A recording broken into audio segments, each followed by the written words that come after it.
La Guinée-Bissau a un nouveau chef du gouvernement. Vendredi 18 novembre, le président José Mario Vaz a annoncé la nomination d'Oumarou Sissoko Embalo comme Premier ministre. 4 jours seulement après le limogeage du gouvernement de Bassirou Dia, le chef de l'État tente ainsi de sortir son pays de sa crise politique, née des divergences des cadres du parti au pouvoir, le Parti africain pour l'indépendance de la Guinée et du Cap-Vert. Les députés du PAICC refusaient de siéger au Parlement, empêchant son fonctionnement. Je pense que c'est une crise assez grave. La Guinée-Conakry, notamment le président Alpha Condé, a joué de tout son poids pour la signature d'un accord le 14 octobre dernier. Je pense que c'est ce qui a abouti à la nomination de Embalo. Donc je pense que c'est l'homme qu'il faut à la place qu'il faut. Peu connu du grand public, Oumarou Sissoko Embalo est conseiller à la présidence depuis le dernier régime de l'ancien président João Bernardo Vieira dit Nino en 2009. Le nouveau Premier ministre est diplômé en relations internationales et en sciences sociales et politiques. Il a pour mission de ramener la confiance au sein du Parti africain pour l'indépendance de la Guinée et du Cap-Vert et de relancer l'économie nationale.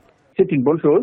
Si l'on sait que lui, il détient un carnet d'adresses assez lourd, et puis qu'il connaît bien les rouages de l'État en Guinée-Bissau, ça peut dénouer cette crise et commencer à rendre beaucoup plus difficile la situation en Guinée-Bissau. Oumarou Sissoko Embalo est né le 23 septembre 1972 à Bissau. Après sa nomination, il a déclaré savoir la principale tâche qui l'attend, réunifier le pays. La Guinée-Bissau est plongée dans une crise politique et institutionnelle depuis la destitution au mois d'août 2015 de l'ancien Premier ministre Domingos Simeos Pereira, par ailleurs chef du Parti africain pour l'indépendance de la Guinée et du Cap-Vert, première force politique du pays.